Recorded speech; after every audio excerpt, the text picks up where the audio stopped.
Hey guys, how are you? Happy Thursday. It's Samantha coming to you live from my treatment room.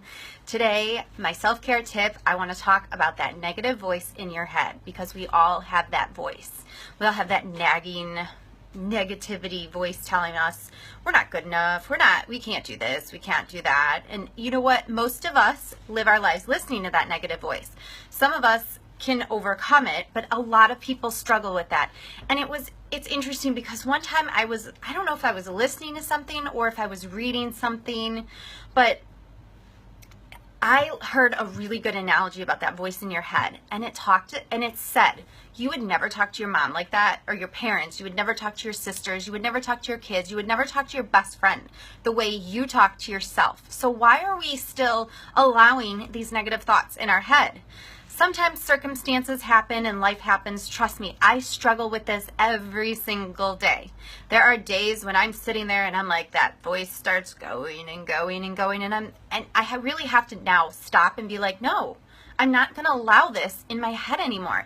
And you really have to work hard to retrain your brain. I mean, it's literally what you're doing. You're retraining your brain to stop those thoughts dead in their tracks. I mean, we're always going to have those negative voices. It's like I remember watching cartoons when I was little, and I always loved how like the devil was here, do it, be bad, and then the angel was like, no, be good, be good. So it's like I feel like we do that. Everybody does that on a regular basis, but for some reason we let that negativity really get in our heads and stick there, and it becomes like a tape where it just plays over and over and over again. And it's like, wow, when you really stop and think about what you're listening to, you're like, why am I even allowing this? So I just want to help you and share with you some tools that have helped me because, like I said, I struggle with this all the time. Every single day I struggle with this, but I journal. I meditate. Now I'm starting to do more yoga, which to me is really helpful. And I feel like when I'm there, like I try and let nothing come in my head. I'm trying to just focus. First of all, I'm still new to yoga, so I'm still trying to figure out what the hell I'm doing when I'm doing it. But the other thing is, it's like when I'm there, I'm like, no, I'm focusing on what I'm doing. I'm focusing on my breath. I'm focusing on my body and what's going on. And it's really cool when you do really start to breathe deeply and focus on how you're breathing, your mind stops. So I challenge you today to really start to do some stuff like meditation. Put on a guided meditation. And like I said, my sister uses Insight Timer, which I'm still playing around with. I don't use it on a regular basis. My sister swears by it, Insight Timer. You can do it as long or as little meditations. Like if you want to do a 5-minute meditation, that guided meditation, it's great for that. If you want to do 20, 30 minutes, you can do that as well. It's really cool because you can pick and choose your time. I personally go on YouTube and I download them or not download them, but I put them on and listen to that as I fall asleep every night. And that really helps me like get all that crap because I really lay there at night and I focus. When I close my eyes, I think about the music and I try and focus on the song that's actually playing. I don't personally like guided meditation. Sometimes I will, but for the most part I like the actual music. To me it's very calming, very soothing, and it's a great way to go to sleep.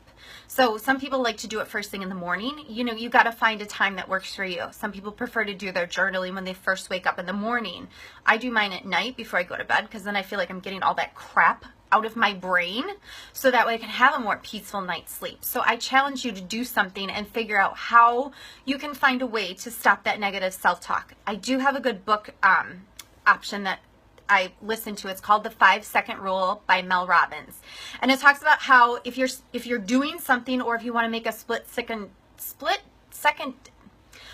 decision or a quick decision, you count from 5, 4, 3, 2, 1, and then it's like, okay, I'm going to do this. So, that's a really good tool. She has a section where she talks about that negative voice and how you can 5, 4, 3, 2, 1 it. So I really recommend that book. Either buy it and read it or listen to it on Audible. I'm an Audible junkie, so I always recommend my Audible.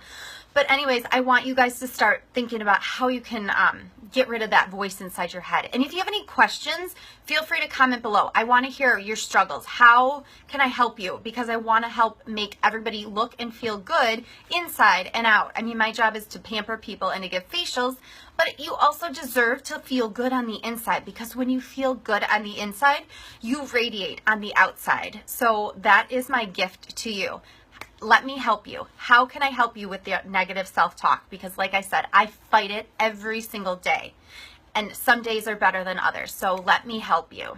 Again, comment below if you want to get on my weekly newsletter list or book a facial. I have one opening Saturday at 9:30, which rarely happens. My Saturdays are usually completely booked.